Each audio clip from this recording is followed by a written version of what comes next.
Hello everyone, welcome to MEPL classes, one stop solution for all professional courses. और जो दोस्तों आप लोग की जैसे पता है कि सेबी ने एक एक्सपर्ट कमेटी बनाया था for harmonisation of ICDR and LODR regulation. तो जी हाँ, इस कमेटी का रिपोर्ट आ गया है 27 ऑफ जून को ये वाला रिपोर्ट आ गया है। और 27 ऑफ जून को सेबी ने ये बोला है कि हार्मोनाइजेशन हम लोग कैसे करेंगे, कैसे हार्मोनाइजेशन करेंगे, उसके ऊपर एक रिपोर्ट आ गया है एक्सपर्ट कमेटी का। जो ये एक्सपर्ट कमेटी है वो क्या कर रहा था, ये अपनों हम लोग को बताएगा कि हम लोग कैसे आईसीडीआर और एलओडीआर का रेगुलेशंस को हार्मोनाइज कर सकते हैं। क्योंकि इंडिया में ईज ऑफ डूइंग बिजनेस का बहुत ज्यादा चल रहा है कि हम लोग को ईज ऑफ डूइंग बिजनेस करना है, बहुत जल्दी हम लोग कंपनी को लिस्ट कर पाए और जो कंपनी लिस्टेड है उसको कम कंप्लायंसेस करना पड़े और पब्लिक के सामने पब्लिक का इंटरेस्ट भी प्रोटेक्ट हो, इंटरेस्ट इन्वेस्टर्स का भी इंटरेस्ट प्रोटेक्ट हो। सेबी हर समय इसके लिए सोचता है। तो दोस्तों अभी क्या हुआ, अभी ये बात चल रहा है कि आईसीडीआर और एलओडीआर का रेगुलेशंस को हम लोग कैसे हार्मोनाइज करेंगे। हार्मोनाइजेशन का ये मतलब नहीं होता है कि मर्जर, बहुत लोग बोल रहे हैं कि नहीं अब मर्ज हो जाएगा, आईसीडीआर का रेगुलेशन एंड एलओडीआर का रेगुलेशन दोनों मर्ज हो जाएगा।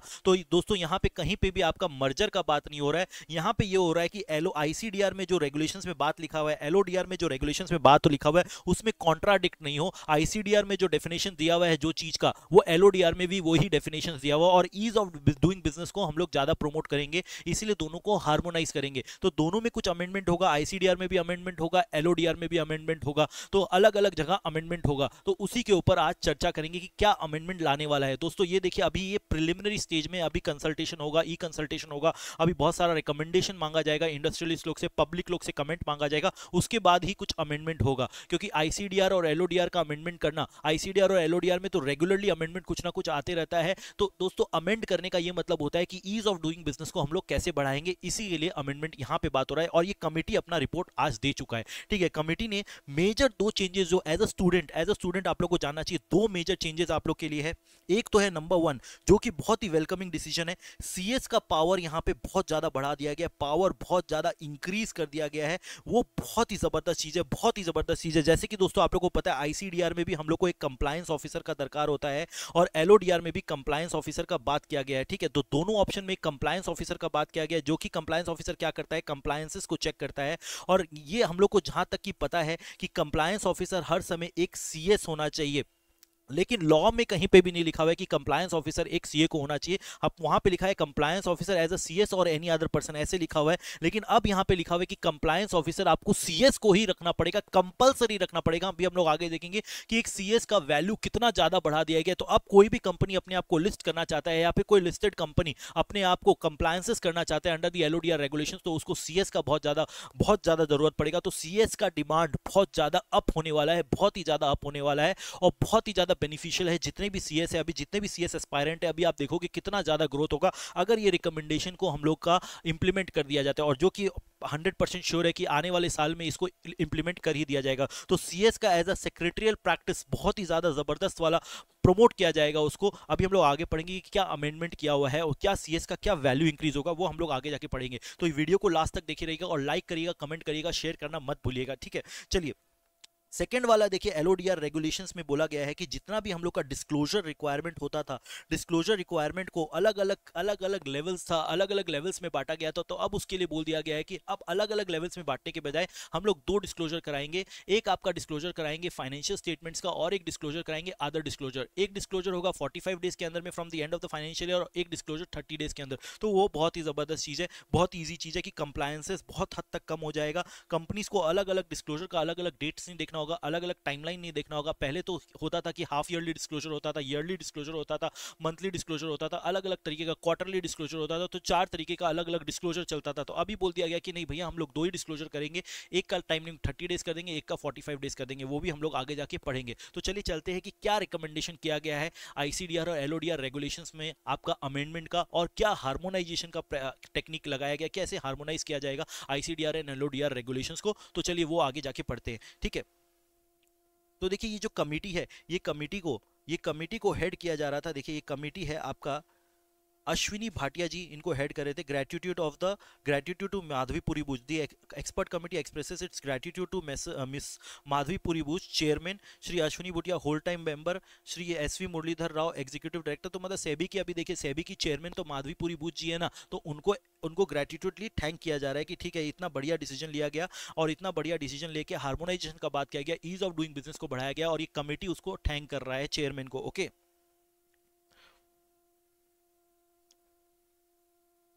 देखिए एस के मोहंती जी इसके चेयरमैन है, ये कमेटी के चेयरमैन है। कौन? एस के मोहंती जी। एस के मोहंती जी इनके चेयरमैन है कमेटी के। मोहंती जी चेयरमैन है, एस के मोहंती जी चेयरमैन है इस कमेटी के, और उन्हीं के अंडर में ये पूरा काम हो रहा है। ओके, तो देखिए यहाँ पे बेसिकली क्या काम हो रहा है, ये दो regulation, SEBI LODR regulation 2015 and SEBI ICDR regulation 2018, इसको अमेंड करने का बात किया जा रहा है। इसको अमेंड करके क्या किया जा रहा है, हार्मोनाइजेशन किया जा रहा है to build trust in the industry. Okay, तो अभी हम लोग सीधा रिकमेंडेशन पे जाते हैं। और ये देखिए, ये रिपोर्ट को 3 पार्ट में डिवाइड किया गया। पार्ट ए में बोला गया है कि क्या एलओडीआर में हम लोग क्या चेंजेस करेंगे, पार्ट बी में बोला हुआ है क्या आईसीडीआर में हम लोग चेंजेस करेंगे, और पार्ट सी में बोला है कि दोनों को कैसे हार्मोनाइज करेंगे प्रोविजंस को। तो ये 3 पार्ट में डिवाइडेड है, part A, part B and part C. तो ये जो लिंक है इसका डिस्क्रिप्शन, ये पूरा डिस्क्रिप्शन बॉक्स में ये पूरा पीडीएफ में आपके लिए डाल दूंगा, जिससे क्या होगा आप भी पढ़ सकते हैं। ये तो पूरा जो है 215 पेजेस का ये कमेटी रिपोर्ट है। तो इसका हाइलाइट्स एज अ स्टूडेंट आपको क्या जानने का दरकार है वो मैं आप लोगों को बता दूंगा। एज एन एक्सपर्ट जो आपका कंप्लायंस रिपोर्ट बनाते हैं, उनको ये पूरा कमेटी रिपोर्ट पढ़ना चाहिए और अपना कमेंट भी देना चाहिए। स्टूडेंट अभी पढ़ाई में ध्यान रखिए, उनके लिए ये सब क्या हो रहा है, अमेंडेड। देखिए आप जब सीएस बन जाओगे आज से 1 साल बाद या 2 साल बाद, जब आप सीएस बन जाओगे आप अमेंडेड ही पढ़ोगे, तो कोई दिक्कत नहीं है। ठीक है, चलिए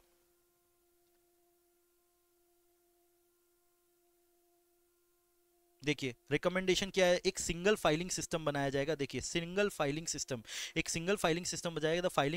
the filing done on one stock exchange. एक बार आपने एक स्टॉक एक्सचेंज में फाइलिंग कर दिया ना, तो वो जो फाइलिंग है वो दोनों स्टॉक एक्सचेंज के लिए, आपका कोई भी स्टॉक एक्सचेंज, जैसे एनएससी में अगर आपका शेयर लिस्टेड है तो आपने एक स्टॉक एक्सचेंज में अगर फाइल कर दिया ना अपना रिपोर्ट, तो वो सबके लिए एप्लीकेबल हो जाएगा। ठीक है, वो सबके लिए एप्लीकेबल हो जाएगा, तो आपको फिर बार बार फाइल करने का दरकार नहीं है। वो एक बार आपने फाइल कर दिया तो सबके लिए एप्लीकेबल हो जाएगा। और देखिए इंटीग्रेटेड फाइलिंग बनाया जा रहा है, इंटीग्रेटेड फाइलिंग। तो बोला जो जैसे बोला गया ना कि एलओडीआर में 2 तरीके का फाइलिंग होगा, 2 तरीके का फाइलिंग होगा। इंटीग्रेटेड फाइलिंग होगा, एक गवर्नेंस रिलेटेड फाइलिंग होगा और एक फाइनेंशियल रिलेटेड फाइलिंग होगा। ठीक है, तो अभी 2 ब्रॉड कैटेगरी में फाइलिंग कर दिया गया। तो governance related matter, corporate governance related report जो है वो आप लोग गवर्नेंस में फाइल करेंगे, एंड फाइनेंशियल रिलेटेड मैटर आप फाइनेंस में फाइल करोगे। तो इंटीग्रेटेड फाइलिंग का बोल रहा है shall be filed with in 30 days from the end of the quarter. जो इंटीग्रेटेड है बोल रहा है गवर्नेंस वाला जो रिपोर्ट है वो 30 डेज के अंदर फाइल करना पड़ेगा from the end of the quarter. ठीक है, from the end of the quarter. और जो आपका फाइनेंशियल्स वाला फाइलिंग है वो आपको 45 डेज में फाइल करना पड़ेगा, 45 डेज फाइल करना पड़ेगा। ठीक है, 45 डेज में from the end of the quarter. और जो लास्ट क्वार्टर रहेगा ना, लास्ट क्वार्टर, उसके लिए आपको फाइल करना पड़ेगा 60 डेज में। 60 डेज में आपको फाइल करना पड़ेगा लास्ट क्वार्टर के लिए। ठीक है, लास्ट क्वार्टर के लिए 60 डेज के अंदर में फाइल करना पड़ेगा। तो जैसे 4 क्वार्टर होता है ना, तो लास्ट क्वार्टर के लिए बोल दिया कि 60 डेज में फाइल करना पड़ेगा, बाकी सारा क्वार्टर के लिए आपको 45 डेज में फाइल करना पड़ेगा। ओके, तो ये मेजर चेंजेस है। और बोला ये सारा रेगुलेशन है ना जो डिस्क्लोजर रिक्वायरमेंट उसको हटा दिया गया। कौन कौन सा डिस्क्लोजर रिक्वायरमेंट का रेगुलेशन था आपका, अगर ट्रांसफर्ड शेयर ट्रांसफर एजेंट है ना, एसटीए वाला जो रेगुलेशन था, एसटीए वाला डिस्क्लोजर था, उसको हटा दिया गया। इवेंट बेस्ड डिस्क्लोजर है उसको भी हटा दिया गया। फिजिकल शेयर सर्टिफिकेट वाला को उसको भी हटा दिया गया। फिर एनुअल सर्टिफिकेशन है उसको भी हटा दिया गया। ठीक है, फिर देखिए यहाँ पे बोल रहा है कि अलग अलग तरीके का डिस्क्लोजर करना पड़ेगा। क्रेडिट रेटिंग का जो है डिस्क्लोजर उसको ऑटोमेट कर दिया जाएगा। ऑटोमेट मतलब डायरेक्टली स्टॉक एक्सचेंज को ऑटोमेटिकली चला जाएगा, कंपनी को फाइल करने का दरकार नहीं है, स्टॉक एक्सचेंज में ऑटोमेटिकली वो रिपोर्ट फाइल हो जाएगा। वेबसाइट रिलेटेड डिस्क्लोजर बोल दिया गया। वेबसाइट रिलेटेड डिस्क्लोजर में आपको एक लिंक दे देना पड़ेगा अपना कंपनी का, तो उसी में सारा डिटेल मिल जाएगा। Rather than giving all the details आप वेबसाइट में सारा डिटेल दे दीजिए। और न्यूज़पेपर रिलेटेड एडवर्टीजमेंट, न्यूज़पेपर में बोल रहा है कि requirement of publishing detailed advertisement newspaper for the financial to be made optional. तो बोला लिस्टेड कंपनी को जैसे कि आपको फाइनेंशियल रिजल्ट्स जो होता है, फाइनेंशियल रिजल्ट वो क्या करना पड़ता है, फाइनेंशियल रिजल्ट्स आपको डिस्क्लोज करना पड़ता है ना। आपको न्यूज़पेपर में एडवर्टीजमेंट दिया जाता है कि हमारे कंपनी को ये प्रॉफिट हुआ ये नहीं हुआ, फाइनल अकाउंट्स को क्या करना पड़ता है, डिस्क्लोज करना पड़ता है पब्लिक को वाया न्यूज़पेपर। तो अब बोल रहा है वो चीज़ हटा दिया जाएगा, न्यूज़पेपर में आप ऑप्शनल है, कंपनी अपना वेबसाइट में भी डाल देगा, it is more than enough. अब आपको न्यूज़पेपर में देना जरूरी नहीं है। तो इट्स अ मेजर चेंज, ये भी याद रखना है। एक ये मेजर चेंज हम लोग ने पढ़ा, और एक ये मेजर चेंज था जो कि आपका डिस्क्लोजर अब 2 पार्ट में हो जाएगा, 30 डेज एंड 45 डेज। तो इतना अलग अलग disclosure, half yearly, monthly, quarterly and annual disclosure देखने का दरकार नहीं। 2 ही तरीके का डिस्क्लोजर, गवर्नेंस रिलेटेड डिस्क्लोजर होगा 30 डेज में, और उसके बाद आपका फाइनेंशियल रिलेटेड डिस्क्लोजर होगा 45 डेज में। एंड ऑफ द क्वार्टर जो एकदम लास्ट वाला क्वार्टर है, लास्ट जो कैलेंडर ईयर का लास्ट क्वार्टर है, उसको 60 डेज के अंदर में आपको डिस्क्लोजर करना पड़ेगा। ओके, अब देखिए यहाँ पे बोला गया ना बोर्ड ऑफ डायरेक्टर का वैकेंसी। बोर्ड ऑफ डायरेक्टर का वैकेंसी को आपको फिलअप करना पड़ेगा। बोर्ड ऑफ डायरेक्टर का वैकेंसी को आपको फिलअप करना पड़ता है 3 महीने के अंदर में। लेकिन कमिटी है, अगर जो committee of board of director है, जैसे ऑडिट कमेटी है, नॉमिनेशन रेम्युनरेशन कमेटी है, रिस्क मैनेजमेंट कमेटी है, उसका कमेटी में अगर कोई बोर्ड का डायरेक्टर, अगर उसका कमेटी का कोई डायरेक्टर रिजाइन कर देता है तो उसको भी अब फिलअप करना पड़ेगा 3 डेज के अंदर में, 3 मंथ्स के अंदर में।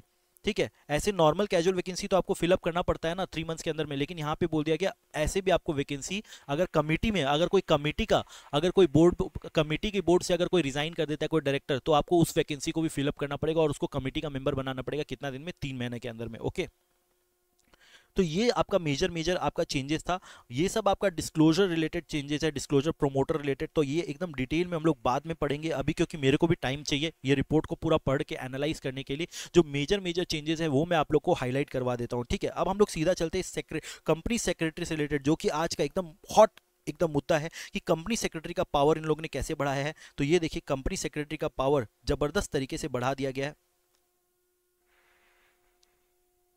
Secretarial auditor, in order to strengthen the secretarial audit at listed company, at listed entity, and to prevent conflict of interest, the following are recommendation of secretarial auditors point at listed entity. Provisions related to appointment, reappointment, secretarial audit is interest of the LODR is in line with the appointment, reappointment, statutory audit prescribed under section 139(1). ये तो एकदम जबरदस्त वाला चीज है। मतलब सोचिए, अगर आपको कंपनी सेक्रेटरी को अपॉइंट करना होगा, अगर कंपनी में आपको अगर कंपनी सेक्रेटरी को अपॉइंट करना है, तो अब शेयर होल्डर का अप्रूवल लगेगा। जी हां, शेयर होल्डर का अप्रूवल। अब बीओडी के पास पावर नहीं है, शेयर होल्डर के पास पावर आ जाएगा, बिकॉज ये कमेटी के रिपोर्ट में बता दिया गया। तो एकदम जबरदस्त चेंज किया है सेबी ने, और इससे क्या होगा, कंपनी सेक्रेटरी का पावर बढ़ेगा। अभी जैसे कि हम लोग ने देखा था cost record and audit report में भी, कॉस्ट ऑडिट एंड रिकॉर्ड वाला जो रूल्स है, जिसमें कॉस्ट ऑडिटर को अपॉइंट करने का पावर बीओडी के पास था, अभी उनका भी एक कमेटी का रिपोर्ट आया था जिसमें उन्होंने पावर, ये स्टैट्यूटरी ऑडिटर को जैसे अपॉइंट करता है शेयर होल्डर, वैसे ही उनको पावर दे दिया गया। तो अब ये जबरदस्त चीज है कि अब सीए को अपॉइंट करो, चाहे सीएस को अपॉइंट करो, चाहे सीएमए को अपॉइंट करो, किसको भी अपॉइंट करना है,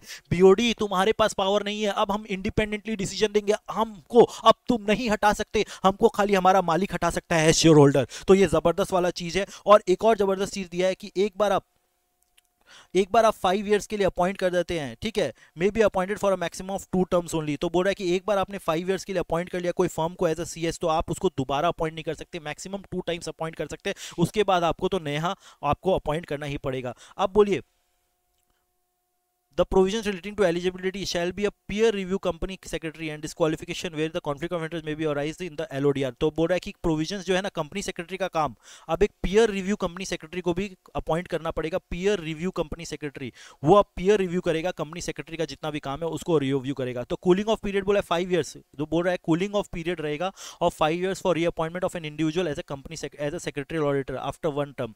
तो बोला फर्म के लिए बोल दिया, फर्म के लिए बोला कि 5 इयर्स तक आप अपॉइंट करो, उसके बाद प्लस एक बार और अपॉइंट कर लो 5 इयर्स के लिए। इंडिविजुअल के लिए बोला कि भैया अगर इंडिविजुअल को आप अपॉइंट कर रहे हैं तो 5 इयर्स तक अपॉइंट करो, फिर उसके बाद कूलिंग पीरियड रहेगा, फिर उसके बाद आपका कूलिंग पीरियड रहेगा कितना, 5 इयर्स का।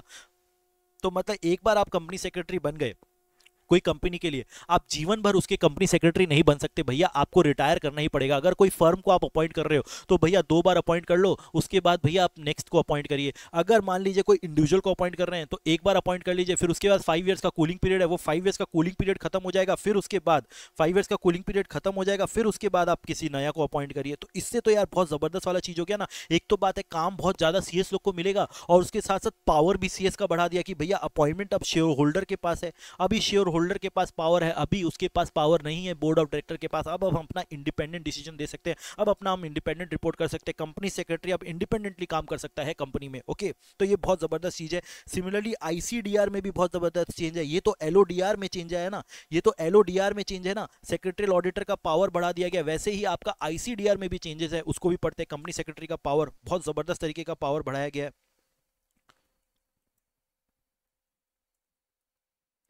मैं वेलकम करता हूं इतना सारा चेंज का, जो इतना जबरदस्त तरीके से पावर बढ़ाता है ना कंपनी सेक्रेटरी का, मेरे को बहुत अच्छा लगता है। देखिए क्या बोला है, बोला है alignment of qualification and compliance officer under ICDR with LODR. बोला aligning ICDR with LODR by mandating the compliance officer to be a company secretary. तो ये बहुत जबरदस्त चीज हो गया कि अब कंपनी सेक्रेटरी आपका कंप्लायंस ऑफिसर होगा और कोई नहीं होगा। जैसे वहां पे बोला है ना कि आपको सेक्रेटरियल ऑडिटर से ही ऑडिट कराना पड़ेगा एलओडीआर में, वैसे यहां पे बोल दिया कि आपको कंप्लायंस ऑफिसर को कंपनी सेक्रेटरी को अपॉइंट करना पड़ेगा। तो कंपनी सेक्रेटरी का पावर अब बहुत जबरदस्त हो जाता है, बहुत जबरदस्त। थैंक यू वेरी मच यार, सेबी ने क्या चेंज दिया है, मजा आ गया। अब देखिए अब कंपनी सेक्रेटरी कैसे धूम मचाएगा, कंपनी सेक्रेटरी कैसे नाच चाहेगा सबको। कंपनी सेक्रेटरी का देखो पावर कितना बढ़ा दिया है सेबी ने, तो जबरदस्त। Thank you very much SEBI, आपने हम लोग का ये मान रखा, सीएस का ये मान रखा, और सीएस को ऐसा पावर चाहिए था। आप देखिए लिस्टेड कंपनी अगर कोई क्राइम कर पाता है, सीएस उसको ढूंढ के निकालेगा। Thank you very much. तो दोस्तों देखिए अब देखिए क्या किया आईसीडीआर में जैसे हम लोग ने सुना था कि कंप्लायंस ऑफिसर को अपॉइंट करना पड़ता है, एक कंप्लायंस ऑफिसर को अपॉइंट करना पड़ता है, ठीक है, एक कंप्लायंस ऑफिसर को अपॉइंट करना पड़ता है। तो कंप्लायंस ऑफिसर तो पहले कोई भी हो सकता था ना, कोई भी हो सकता था। अब बोल दिया कि नहीं भैया एक कंप्लायंस ऑफिसर एक कंपनी सेक्रेटरी भी रहे, कंपनी सेक्रेटरी रहेगा, तो बहुत बड़ा बात बोल दिया। और एलओडीआर में बोल दिया सेक्रेटरियल ऑडिटर को, कंपनी सेक्रेटरी को अगर आपको अपॉइंट करना है, एक फुल टाइम कंपनी सेक्रेटरी को अगर आपको अपॉइंट करना है, तो आपको एज स्टैट्यूटरी ऑडिटर को आप जैसे अपॉइंट करते हैं शेयर होल्डर में, आप एजीएम में अपॉइंट करते हैं, वैसे ही आपको कंपनी सेक्रेटरी को भी एक एजीएम में ही अपॉइंट करना पड़ेगा। तो मैं एक ये वेलकम डिसीजन मानता हूं, और ये रिपोर्ट में और पढ़ रहा हूं, देख रहा हूं कि और क्या चेंजेस आप लोग के लिए रेलिवेंट है। अभी तक जो चेंजेस मेरे को रेलिवेंट लगा वो मैंने आपको बता दिया, और एक बहुत ही जबरदस्त न्यूज है कि कंपनी सेक्रेटरी का पावर बढ़ा दिया गया है। और मतलब वो चेंजेस तो बहुत ही माशाल्लाह क्या जबरदस्त चेंज किया है। मेरे को बहुत खुशी हो रहा है कि भैया अब कंपनी सेक्रेटरी का पावर बहुत ही ज्यादा बढ़ जाएगा। और ये सारा कुछ आपका इंटीग्रेटेड फाइलिंग वाला है ना। देखिए पहले कैसे रिपोर्ट जाता था, पहले आपको स्टेटमेंट ऑफ ग्रीवांस रिड्रेसल देना पड़ता था 21 days from the end of the quarter, अब उसको 30 डेज कर दिया गया, ठीक है, और उसको अब क्वार्टरली रिपोर्ट देना पड़ेगा। Compliance report for governance, corporate governance का आपको 21 डेज के अंदर देना पड़ता था, अब वो 30 डेज के अंदर देना पड़ेगा। लॉस ऑन शेयर सर्टिफिकेट पहले वो 2 दिन के अंदर में देना पड़ता था, अब उसको हटा दिया गया क्योंकि वो डायरेक्टली अब मिल जाता ना, ये रिपोर्ट देने का कोई फायदा भी नहीं था, ठीक है। सर्टिफिकेशन फिजिकल शेयर सर्टिफिकेट अगर आपका स्पेसिफिक टाइमलाइन के अंदर में देना पड़ता था, 30 डेज के अंदर में देना पड़ता था, वो भी अब रिपोर्ट हटा दिया गया। शेयर ट्रांसफर कंप्लायंस सर्टिफिकेट वो भी आपको 30 डेज के अंदर में देना पड़ता था, फाइनेंशियल रिजल्ट वो भी हटा दिया गया है, ठीक है। तो ये पूरा जबरदस्त तरीके का देखिए रिपोर्ट्स कर दिया गया। फाइनेंशियल रिलेटेड जितना भी रिपोर्ट्स है उसको मर्ज करके एक सिंगल रिपोर्ट कर दिया गया 45 डेज के अंदर में for the end of the quarter, और 60 days from at the end of the last year. अगर लास्ट क्वार्टर है आपका, ईयरली का लास्ट क्वार्टर है, तो उसके 60 डेज के अंदर में देना पड़ेगा। तो देखिए ये वाला जो पूरा रिपोर्ट है और ये जो चार्ट है, ये पूरा मैं डिस्क्रिप्शन बॉक्स में आप लोग का डाल देता हूं, तो ये आप जबरदस्त तरीके से इसको पढ़िए। और I am open for comments, जितना भी अगर मैं चाहता हूं कि जितने भी लोग हैं जो सीएस को प्रमोट करते हैं, मैं उनको चाहता हूं कि इसके ऊपर वीडियो बनाइए और प्रमोट करिए सीएस को, कि अभी बहुत जबरदस्त तरीके का पावर मिलने वाला है सीएस को, और हम चाहते हैं कि सीएस को ऐसी पावर मिलते रहे और सीएस का बहुत ही ज्यादा डिमांड हो, क्योंकि सीएस को इसका दरकार है। और सीएस एक हिडन आपका एक ट्रेजर है, जो कि आपको लिस्टेड कंपनी को जो जितना अच्छे से एक सीएस समझ सकता है कोई और नहीं समझ सकता है। इतना इन डेप्थ में सेबी कहीं पे भी नहीं पढ़ाया जाता है, खाली हम लोग को पढ़ाया जाता है इंटर लेवल में, फाइनल लेवल में, सब जगह सेबी इतना अच्छा से पढ़ाया जाता है। तो अभी सेबी ने हमारा पावर बढ़ाया है, सेबी ने हमको अपना दर्जा दिया है, तो हम भी इसको चाहते हैं कि इसको जितना ज्यादा प्रमोट करें, और हम चाहते हैं कमेंट करिए, ये चेंजेस को जरूर लाना चाहिए, और एक कंपनी सेक्रेटरी को as a stat auditor appoint करना चाहिए, और उसके बाद जितना भी पावर आईसीडीआर रेगुलेशन में दे दिया गया हम लोग को, तो ये वेलकमिंग चेंज है। और मैं चाहता हूं जितने भी इंडस्ट्री के एक्सपर्ट है, प्रैक्टिसिंग सीएस है, वो इसको प्रमोट करे और इसमें अपना कमेंट करके इस पे मोहर लगा दीजिए। Thank you very much, thank you for watching, और इस वीडियो को जरूर से शेयर करिएगा, लाइक करिएगा, कमेंट करिएगा। Thank you very much. और इसके ऊपर मैं और भी आपको और भी डिटेल्ड एनालिसिस लेके आऊंगा आज से 5-7 दिन में, जिससे कि आपको क्लियर कट पता चले कि क्या हार्मोनाइजेशन का क्या किया गया आईसीडीआर और एलओडीआर में। ये मर्जर तो नहीं हो रहा है आईसीडीआर एलओडीआर का, अलग अलग चेंजेस किया जाएगा कि वो लोग इन लाइन आ जाए, ठीक है। Thank you very much, thank you for watching this video.